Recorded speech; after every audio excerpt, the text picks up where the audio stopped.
Hello, dear respected students.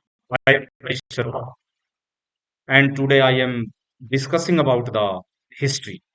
आज के इस वीडियो में मेरा मेन जो मकसद रहेगा, जो मेरा आज का ये वीडियो रहेगा, वो है कि हमें इतिहास क्यों पढ़ना चाहिए। Why we should study the history. क्योंकि हिस्ट्री के बारे में अलग अलग अप्रोचेज है और जिसका बुनियादी तौर पर हम देखते हैं कि एक बहुत बड़ा योगदान ये रहता है, खासकर सिविल सर्विसेज एग्जामिनेशंस की प्रिपरेशंस के अंदर। इतिहास एक बहुत विस्तृत विषय के रूप में, एक बहुत बड़े सब्जेक्ट्स के रूप में हमारे सामने आता है। उसी पे हम बात करेंगे कि इतिहास हमें क्यों पढ़ना चाहिए, इतिहास हमें एज ए ऑप्शनल क्यों सेलेक्ट करना चाहिए। क्योंकि जब भी सिविल सर्विसेज के जो पॉलिसी मेकर्स है, वो कोई भी सिलेबस क्रिएट करते हैं या एक पूरा फ्रेमवर्क तैयार करते हैं, उसके दौरान ड्यूरिंग द प्रोसेस वो इस चीज पर बुनियादी तौर पर ध्यान देते हैं कि वो कौन कौन से सब्जेक्ट्स सेलेक्ट करें, जिससे कि एक अच्छा सिविल सर्वेंट्स जो कि इंडिया की कल्चर के बारे में जानता हो, जो कि इंडिया की सोसाइटी के बारे में जानता हो, जो कि इंडिया की इकोनॉमी के बारे में बुनियादी तौर पर जानता हो।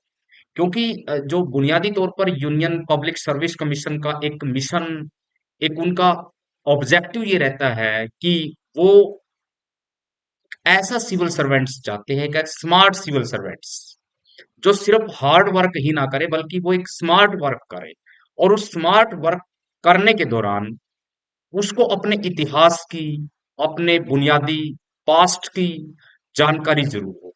क्योंकि जैसे हम इतिहास में बुनियादी तौर पर ट्रिपल पी के बारे में पढ़ते हैं, यानी पहला पी मतलब प्लेसेस कि कौन से प्लेस की हिस्ट्री हमें पढ़नी है। दूसरा जो पी है वो है पर्सनैलिटी, यानी हम किस पर्सनैलिटी को डिस्कस कर रहे हैं।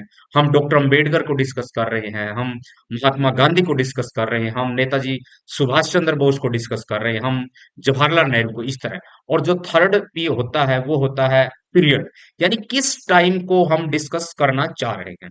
तो ये बुनियादी तौर पर सवाल हमारे सिविल सर्विसेज के जितने भी पॉलिसी मेकर्स रहते हैं उनके सामने होता। हाँ, कई बार ये रहता है कि जो स्टेट कमीशंस होते हैं उनका भी पूरा ध्यान होता है कि सब्जेक्ट्स ऐसा रहे, सब्जेक्ट्स की कमांड ऐसी रहे कि कोई भी स्टूडेंट्स जो है वो एक अपने देश के बारे में। क्योंकि India is a very great democracy of the world. Kashmir से कन्याकुमारी तक अगर हम देखते हैं तो भारत एक बहुत ही मजबूत वजूद वाला देश रहा है। और भारत के लेवल पर, यानी ब्रिटिश काल से लेके ही अगर आप मेडवल इंडिया को देखें, एंशियंट इंडिया को देखें, तरह तरह के एक्सपेरिमेंट्स होते रहे हैं कि हमें एक बुनियादी तौर पर कैसे पॉलिसी मेकर्स चाहिए, कैसे सिविल सर्वेंट्स चाहिए जो कि इस देश के इथोज को समझ सके, इस देश के सभ्याचार को, इस देश के कल्चर को समझ सके। क्योंकि बुनियादी तौर पर सिविल सर्वेंट्स कहने में डिस्ट्रिक्ट कमिश्नर लगता है, लेकिन उसको एक ग्राउंड की जानकारी होना बहुत जरूरी है। उसको पता रहे कि धरातल पर स्थितियां क्या है। अभी भी आप देखेंगे कि इंडिया के अंदर बीपीएल लाइन लगातार बढ़ रही है, गरीबी लगातार बढ़ रही है, बेरोजगारी लगातार बढ़ रही है, बेकारी लगातार बढ़ रही है। पंजाब जैसे स्टेट में जहां पे हम रहते हैं, वहां पे ड्रग्स इतनी ज्यादा बढ़ रही है। तो वो एक ऐसा सिविल सर्वेंट्स चाहेंगे कि उस जिले की पूरी कायनात को बदल दे, उस जिले की पूरी शख्सियत को बदल दे। क्योंकि जो सिविल सर्वेंट्स होता है उसको पूरे जिले को संभालना होता है, वो उस जिले का आईएएस ऑफिसर होता है, और उस डिस्ट्रिक्ट की उसको बेसिक हिस्ट्री, कल्चर, सोसाइटी, वहाँ की ज्योग्राफी, वहाँ की मॉर्फोलॉजी, हर चीजों की उसको जानकारी रहती है। इस तरह इस मामले में मेरा पर्सनल ये मत है। हालांकि इससे पहले मैं बहुत वीडियोज बना चुका हूँ, लेकिन आज मेरा एक इच्छा हुई, और उस इच्छा के दौरान ही मैंने इस चीज को एक अभिव्यक्ति के रूप में देने की कोशिश करी कि आज मैं इस बात पर, इस विषय पर दोबारा आपके सामने मैं प्रस्तुत हुआ हूँ। और जितने भी मेरे फॉलोअर्स हैं वो निरंतर मेरे को फॉलो करते रहे हैं, उनका मैं बहुत बहुत धन्यवाद प्रकट करना चाहूंगा। क्योंकि इतिहास एक ब्रॉड विषय है। Basically, history is the study of past, but history is not only the study of past. It creates different perspective for society. सो हमें इतिहास को पढ़ना बहुत जरूरी होता है किसी भी सिविल सर्वेंट्स के लिए, चाहे वो प्रीलिम्स का पेपर दे रहा हो, चाहे वो मेंस का पेपर दे रहा हो, या वो इंटरव्यू दे रहा हो। सभी में अगर हम बुनियादी तौर पर देखें तो एक इतिहास का अपना एक एक अपना किरदार रहता है। चाहे वो पॉलिटिकल साइंस पढ़ेगा या पॉलिटी पढ़ेगा, ज्योग्राफी पढ़ेगा या वो एसेज लिखेगा, सभी में इतिहास एक अहम भूमिका निभाता है और निभाता रहा है। सो मैं आज के इस कार्यक्रम में सिर्फ इतना ही कहना चाहूंगा कि हर प्रार्थी को, हर परीक्षार्थी को इतिहास को पूरा बुनियादी तौर पर पढ़ना चाहिए। इतिहास को पूरा लगन के साथ पढ़ना चाहिए।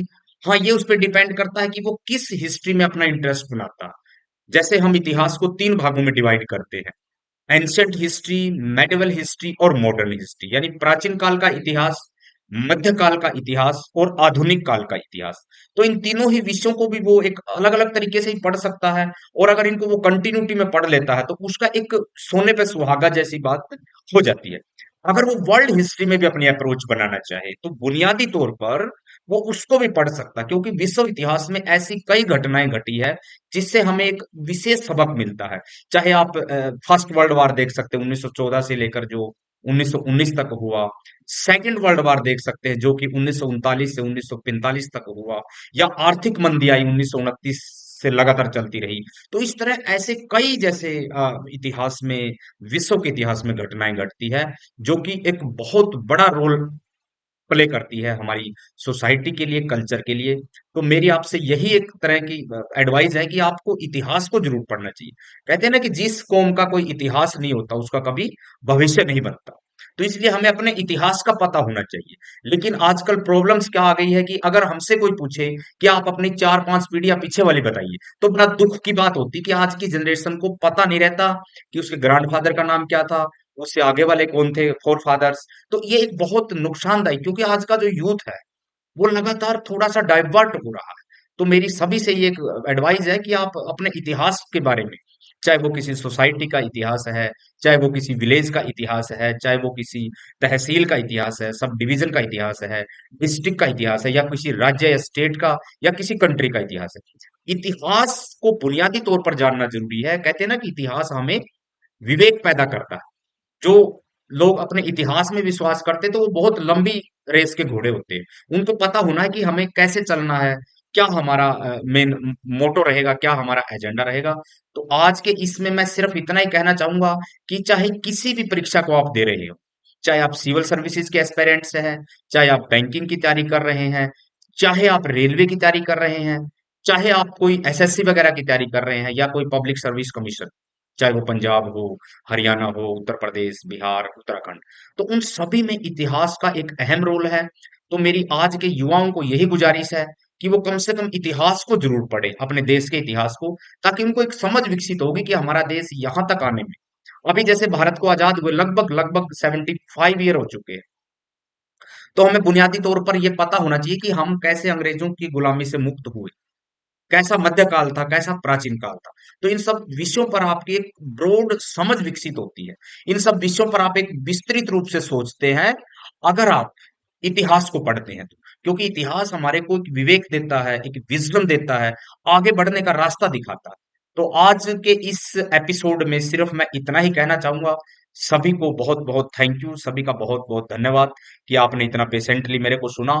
और मैं गुजारिश करूंगा कि आप मेरा चैनल जरूर सब्सक्राइब करें। Thank you very much, thanks.